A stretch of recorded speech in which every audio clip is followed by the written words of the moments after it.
한번 따라할까요? 누가 더 사랑하겠느냐? 누가 더 사랑하겠느냐? 예, 답은 나와 있죠. 많은 은혜를 받은 자가 더 사랑하겠죠. 지금 저희들은 계속해서 신앙의 기본에 대해서 말씀을 나누고 있습니다. 한 2주에 걸쳐서 성령님에 대해서 은혜를 나누었는데, 우리 성령님은 보혜사로서 우리를 돕고 우리와 함께 하시며 우리를 격려하시는 분이라고 말씀드렸습니다. 그 성령님께서 우리를 어떻게 인도하느냐 하면, 내면의 싸움에서 승리하게 만들어 주시지만, 그러나 우리 삶 가운데에는 넘어질 때가 많고 패배할 때가 많다고 말씀드렸습니다. 왜 그렇습니까? 내가 그만큼 무능력하고 부족하고 주님의 은혜가 없으면 절대 살아갈 수 없는 존재라는 것을 완전히 깨닫도록 하기 위해서 그렇게 하신다고 말씀드렸어요. 그래서 낮은 곳에 임하시는 그 하나님 은혜로 그 주님만 붙들며 살아가라고, 때로는 우리 주님께서, 우리 성령님께서 나와 함께 계시지 않는 것처럼 느낄 때도 있다라고 말씀드렸습니다. 오늘은 이어서 이렇게 낮은 곳에 임하시는 하나님의 은혜가 좀 더 구체적으로 어떤 것인가에 대해서 여러분 살펴보면서 은혜를 나누려고 합니다. 여러분, 학교 다닐 때 가장 시험을 못 쳤을 때가 언제입니까? 그때 받은 점수가 몇 점이었습니까? 제가 우리 성도들을 바라보니까 빵점을 받은 사람은 한 명도 없을 것 같아요. 그죠? 좀 못 받은 점수가 있겠지만 빵점은 안 받았을 것 같습니다.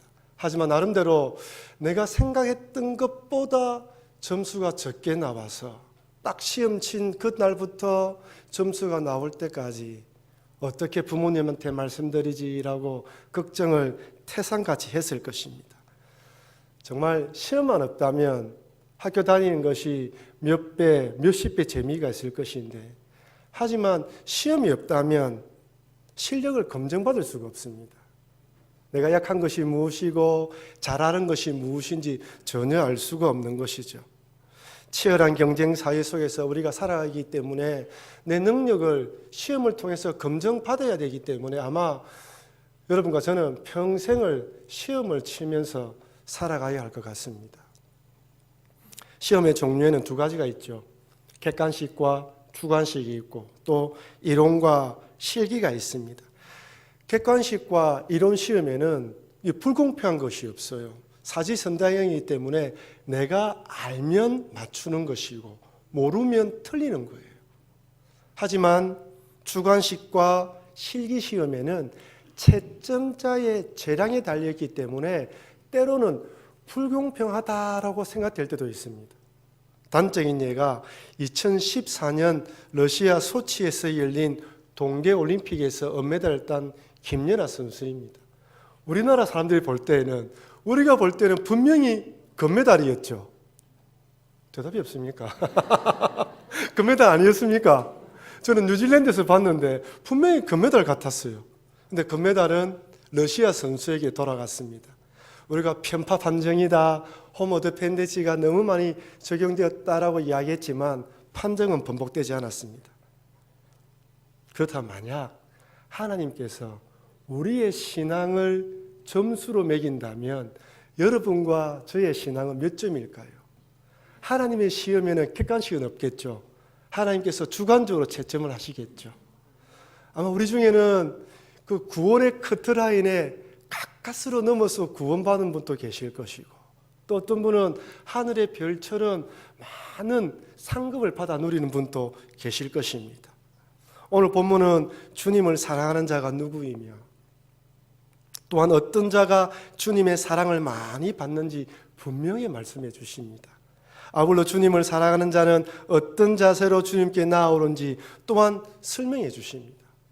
그러니 오늘 말씀을 통하여 하나님께 높은 점수를 받는 비결이 무엇인지 잘 깨달아 알아서, 또한 낮은 곳에 임하시는 하나님 은혜, 하나님의 사랑이 어떤 것인지 잘 배워서 올 한 해 동안 하나님의 풍성한 사랑, 하나님의 풍성한 은혜 가운데, 그리고 그 안에 성령님과 동행하셔서 주님 주시는 은혜로 살아가시는 여러분과 제가 되길 주의 이름으로 축원합니다. 그래서 예수님 오셨을 때 높은 점수, 세상에서는 비록 높은 점수를 못 받았지만 신앙의 높은 점수를 받으시는 여러분과 제가 되길 주의 이름으로 축원합니다. 오늘 본문은 시몬이나 불리는 바리새인이 예수님을 집으로 초청하면서 시작됩니다. 누가복음 7장 36절입니다. 우리 다 같이 한번 읽어볼까요? 한 바리새인이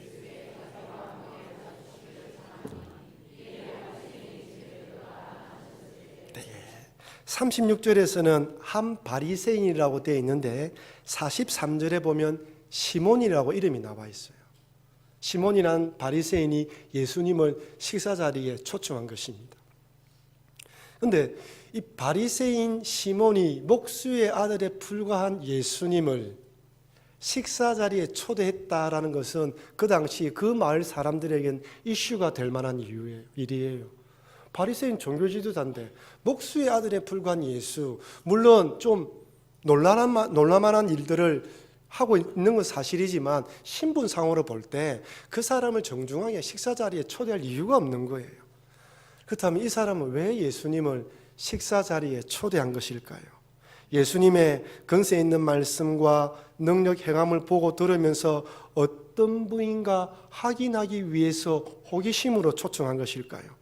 마치 요한복음 3장에 등장하는 니고데모가 예수님에 대한 호기심으로 한밤중에 예수님을 찾아왔던 것처럼 말입니다. 아니면 예수님을 잡아 가둘 생각, 저 예수님 뭔가 틀린 점이 있을 거야. 그래서 꼬투리를 잡고 트집을 잡기 위해서 초청한 것일까요? 만약 시몬이 예수님에 대한 호기심으로 초청했다면 분명히 친절을 베풀었을 것입니다. 귀한 분으로 정중하게 대접했겠죠. 그 당시 손님 대접하는 풍속에 따라 손님이 왔을 때 발 씻을 물을 제공했을 뿐만 아니라 또한 환영의 표시로 뺨에 입맞춤을 했을 것입니다. 관례에 따라 손님 머리에 기름을 발라주었기 때문에 기름을 발라주면서 환영했을 거예요. 하지만 시몬은 이런 모든 절차를 무시했습니다. 그는 예수님을 초청했지만 귀중한 손님, 좋은 손님, 높은 신분의 손님으로 생각하지 않은 것이죠.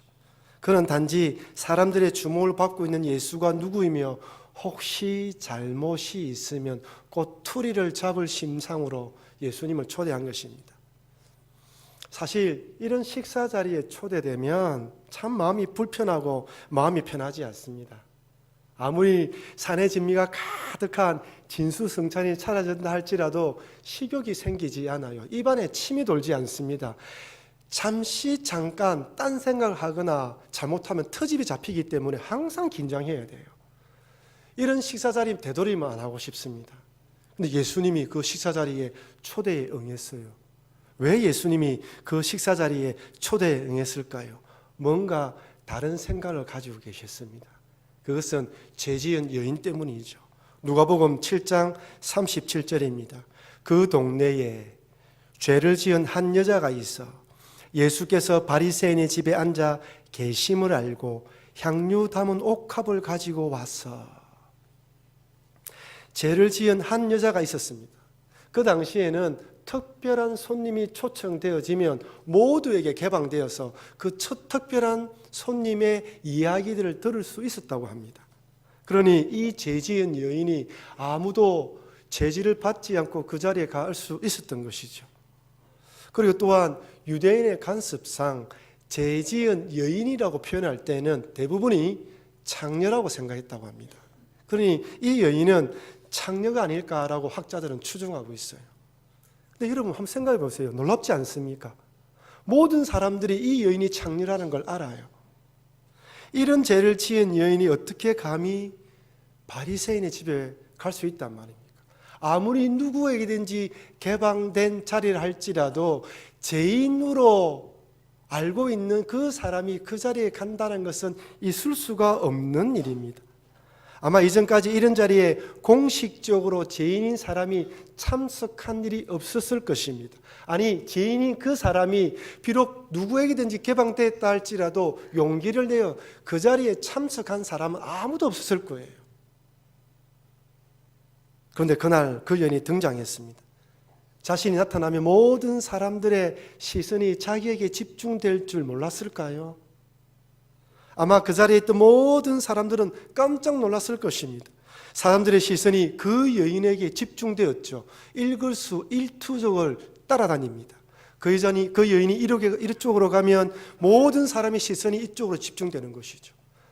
그 여인이 하는 행동 하나하나에 사람들이 숨을 죽이고 소리를 내지 않고 그 여인을 집중하고 있습니다.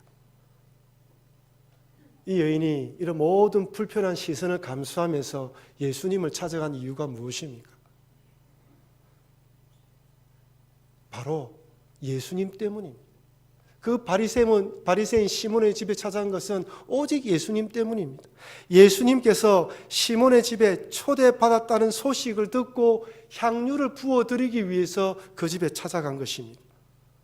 성경은 이전에 이 여인과 예수님과 어떤 만남이 있었는지에 대해서는 언급하지 않습니다. 하지만 중앙상 봤을 때 아마 이 여인은 예수님의 말씀을 듣고 은혜를 받고 큰 감동을 받은 것 같습니다.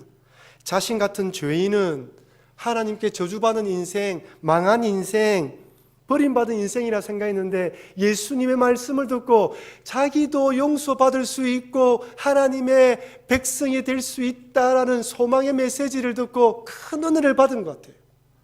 그래서 어떻게든지 예수님께 귀한 이 감사의 표시를 하고 싶었던 것이죠. 그래서 향유를 가지고 예수님께 달려간 것입니다. 그녀의 관심은 오직 예수님뿐이었습니다. 다른 것이 보이지 않았습니다. 자신이 나타나면 사람들이 뭐라고 수군수군거릴까? 예수님께 향유를 부으면 어떤 반응을 보일까? 자신 같은 죄인이 예수님의 몸에 손을 대면 바리새인 시몬이 어떻게 생각할까? 안중에 두지 않았습니다. 오직 관심은 누구라고요? 예수님이었어요. 그렇습니다. 은혜는 사회적인 편견과 불편한 시선을 극복하고 예수님에게만 집중하게 만듭니다. 한번 읽어볼까요? 시작.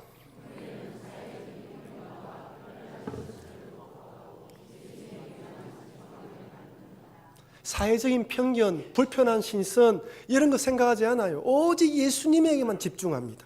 감사와 즐거움으로 예수님을 높여드리게 만듭니다. 죄지은 여인의 행동 하나를 자세히 살펴보십시오.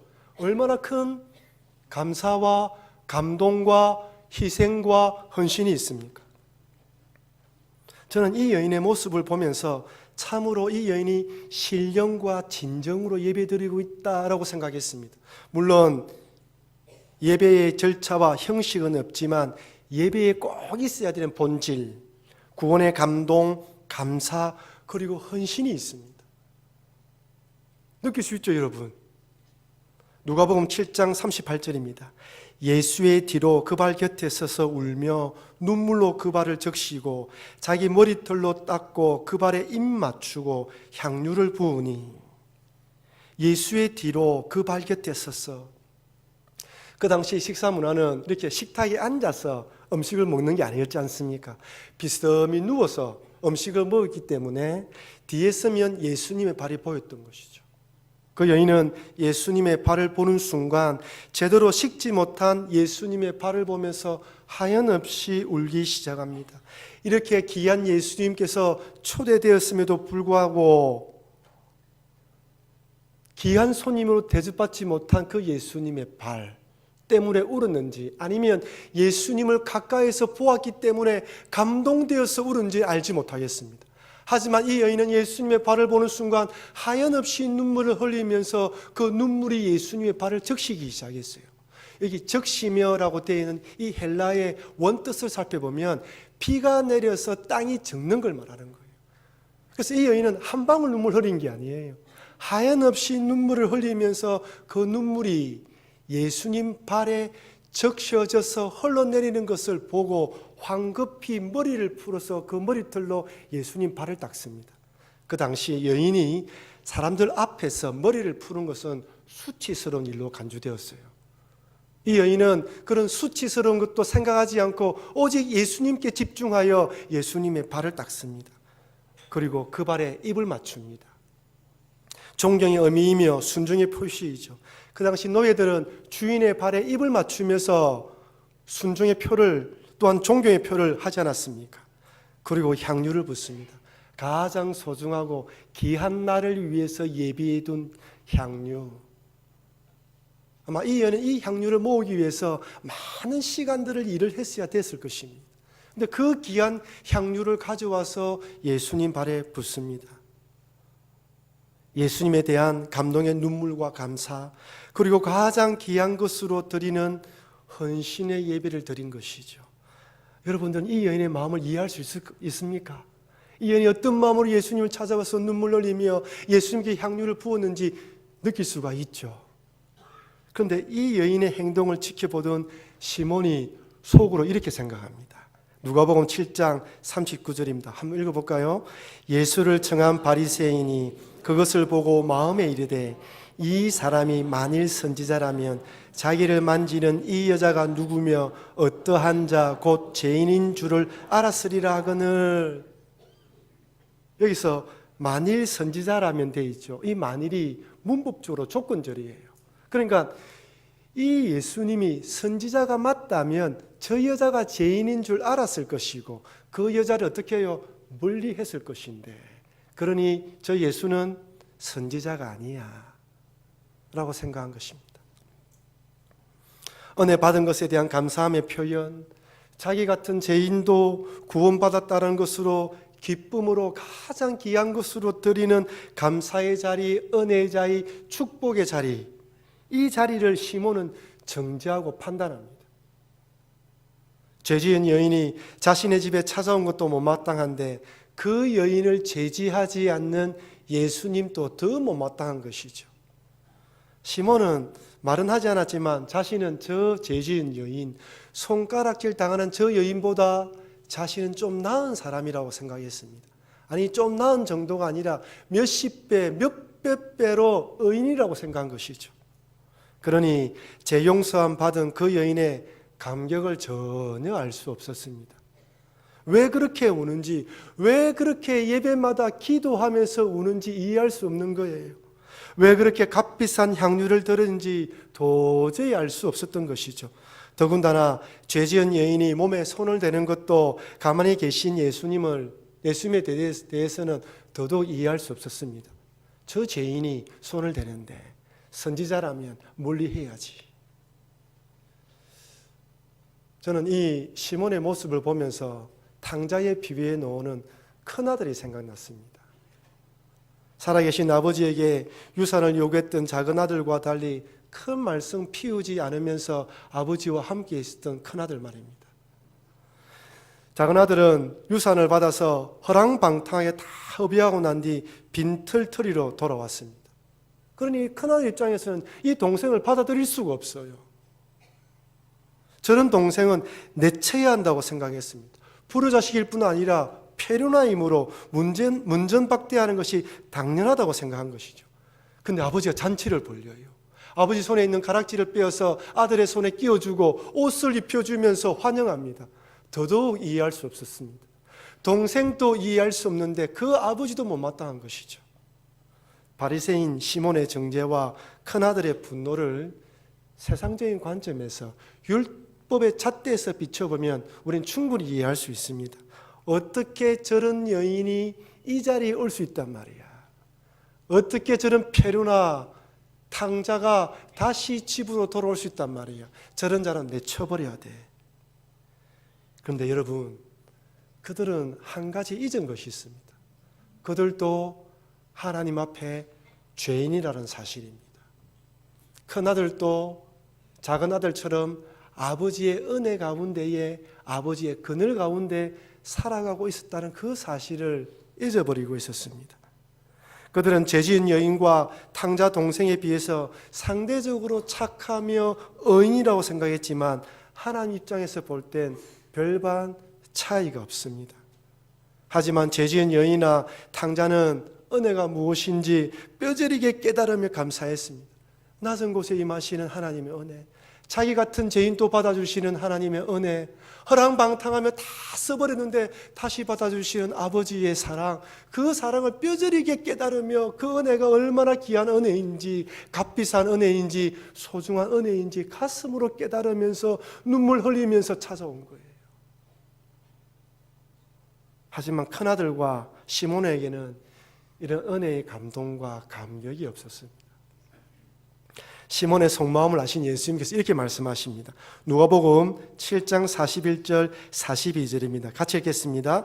이르시되 빚 주는 사람에게 빚진 자가 둘이 있어 하나는 500데나리온을 졌고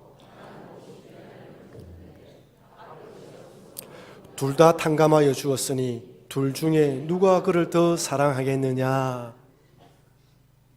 여기 한 데나리온은 그 당시 인부가 하루 일하는 일의 대가라고 합니다. 그러니까 500데나리온은 500일이죠. 50데나리온은 50일입니다. 부자에게 500데나리온은 큰 돈이 아니지만 가난한 사람에게 50데나리온은 얼마나 귀중한지 몰라요. 한 데나리온도 없으면 안 되는 그런 생명 같은 금액입니다. 그런데 둘 다 갚을 길이 없어서 탕감해 주었다면 누가 더 사랑하겠냐라고 물으십니다. 이에 시몬이 이렇게 대답합니다. 누가복음 7장 43절입니다. 시몬이 대답하여 이르되 내 생각에는 많이 탕감함을 받은 자니이다. 이르시되 내 판단이 옳다 하시고.